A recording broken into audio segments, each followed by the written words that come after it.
Saint-Esprit, nous sommes là. Nous sommes là. Saint-Esprit, nous sommes là.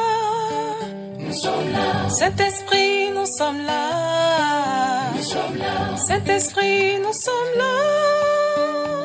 Nous sommes là pour t'adorer et te louer.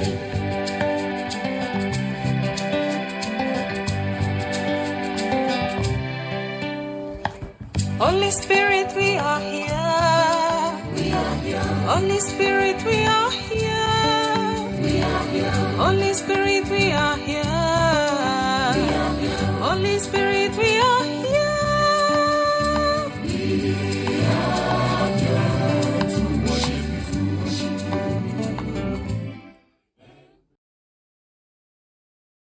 Heureux celui qui a pour secours le Dieu de Jacob, qui met son espoir en l'Éternel, son Dieu. Il a fait les cieux et la terre, la mer et tout ce qui s'y trouve. Il garde la fidélité à toujours, il fait droit aux opprimés, il donne du pain aux affamés. L'Éternel délivre les captifs. L'Éternel ouvre les yeux des aveugles. L'Éternel redresse ceux qui sont courbés. L'Éternel aime les justes. Louez l'Éternel. Amen.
Frères et sœurs dans la foi, Dieu, dans son amour, vient de nous accorder un moment précieux. Lisons le prophète Ésaïe, chapitre 50, versets 4 à 10. Le Seigneur Dieu m'a enseigné ce que je dois dire pour que je sache avec quels mots je soutiendrai celui qui faiblit. Chaque matin, il me réveille, il me réapprend à écouter comme doivent écouter les disciples. Le Seigneur Dieu m'ouvre les oreilles et je ne lui résiste pas. Je ne recule pas. J'offre mon dos à ceux qui me battent. Je tends les joues à ceux qui m'arrachent la barbe. Je ne cache pas mon visage aux crachats, aux insultes. Le Seigneur Dieu me vient en aide. C'est pourquoi je ne m'avoue pas vaincu. Je rends mon visage dur comme la pierre. Je sais que je n'aurai pas le dessous. Le Seigneur est à mes côtés. Il me donnera raison. Qui osera me faire un procès? Qu'il vienne avec moi devant un juge qui veut être mon adversaire, qu'il se présente en face de moi. C'est le Seigneur Dieu qui me vient en aide. Qui donc pourrait me déclarer coupable? Mes adversaires s'useront tous comme un habit qui tombe en lambeaux, dévoré par les mythes. Écoutez le serviteur du Seigneur. Si quelqu'un parmi vous reconnaît l'autorité du Seigneur, qu'il écoute son serviteur. Si quelqu'un avance dans le noir sans la moindre lumière, qu'il se fie au Seigneur et s'appuie sur son Dieu. Quant à vous tous qui allumez du feu et vous armez de flèches enflammées, voici ce qui vous attend. Les flammes de votre propre feu, les flèches que vous avez allumées, c'est le sort que le Seigneur vous réserve. Vous mourrez dans les tourments. Bien-aimés, dans les versets que nous venons de lire, quel est le message que le prophète Ésaïe avait délivré à ses contemporains et qu'il nous délivre ce matin? Une chose est sûre, Ésaïe ne pensait évidemment pas à Jésus-Christ quand il a écrit ce texte, probablement au 6e siècle avant Jésus-Christ, pendant l'exil à Babylone. Le peuple de Dieu était en exil dans des conditions très dures et qu'il pourrait bien se laisser aller au découragement. Ésaïe rappelle au peuple déçu qu'il est toujours le serviteur de Dieu et que Dieu compte sur lui, son serviteur, pour faire aboutir son projet de salut pour l'humanité. Souvenons-nous que le peuple d'Israël est bien nourri chaque matin par la parole. Néanmoins, il est aussi persécuté en raison de sa foi justement et résistant malgré tout à toutes les épreuves. Dans ces versets, deux choses retiennent notre attention. 1. L'écoute de Dieu. Ésaïe nous décrit bien la relation extraordinaire qui unit le peuple d'Israël à son Dieu. Sa principale caractéristique, c'est l'écoute de la parole de Dieu. L'oreille ouverte, comme dit Ésaïe. Écouter la parole, se laisser instruire par elle, cela veut dire vivre dans la confiance. Écouter, c'est un mot qui a un sens bien particulier dans la Bible. Cela veut dire faire confiance. On a pris l'habitude d'opposer ces deux attitudes, types entre lesquelles nos vies oscillent sans cesse.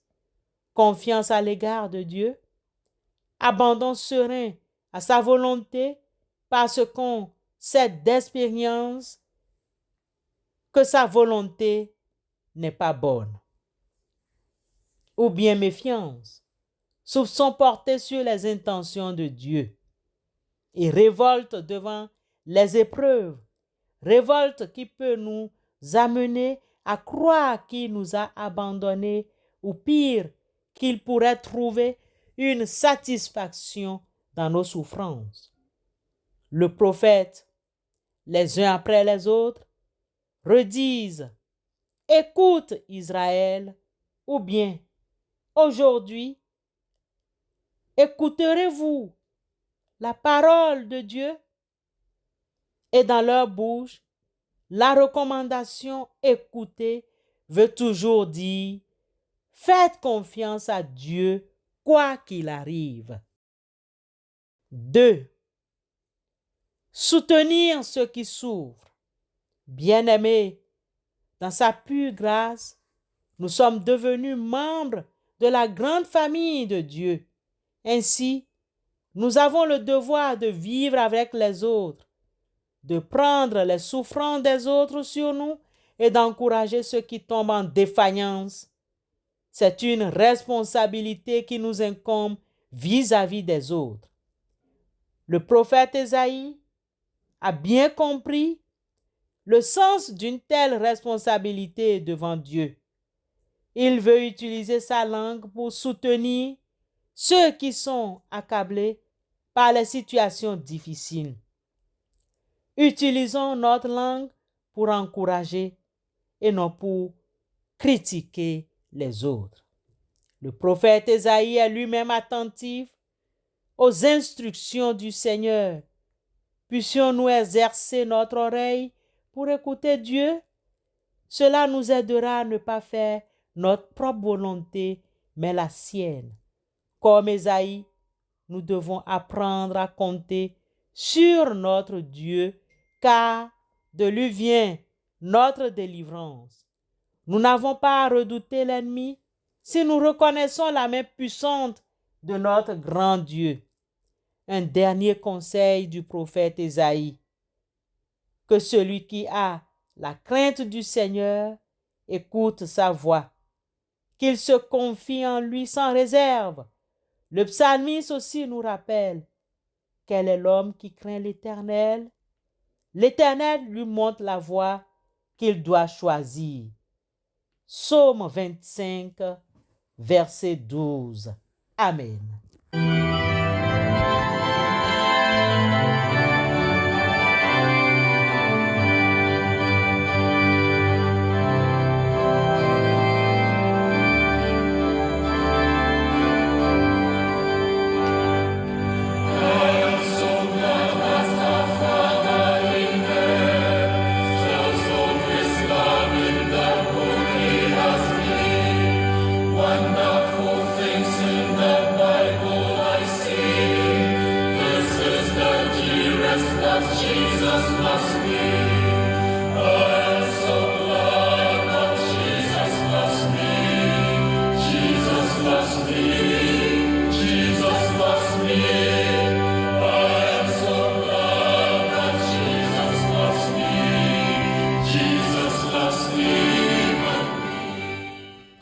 Éternel Dieu, Père de notre Seigneur et Sauveur Jésus-Christ, tu es saint et bon. Tu résistes aux orgueilleux, tu fais grâce aux humbles. Guéris les malades, restaure ceux qui sont faibles, débloque les finances de tes enfants. Nous te soumettons toutes les familles qui sont dans le deuil et qui s'apprêtent maintenant à faire face aux obstacles. Comble dans ces différentes familles et au fond de nos cœurs le grand vide et la blessure de ces disparitions. Pourvois aux besoins et soutiens-nous. Au cours de ces derniers jours, certains peuples sont privés de paix. Pour cause, c'est la guerre civile, la division politique ou ethnique. Il y a des foyers de tension qui hypothèquent ta paix que tu as donnée à tes créatures. Seigneur, la paix est compromise. Seigneur, Dieu de paix, s'il te plaît, interviens. Dieu de paix, nous te présentons ces milliers de tes créatures en déplacement, sans abri et sans soutien. Touche les cœurs des dirigeants afin qu'ils aient compromis pour la paix durable. Nous prions pour qu'ils t'acceptent comme Seigneur de paix qui aime ses créatures. Au nom de Christ Jésus. Amen.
Que le Seigneur ressuscité vous donne d'être des témoins de sa résurrection et d'attendre dans la joie le bonheur promis.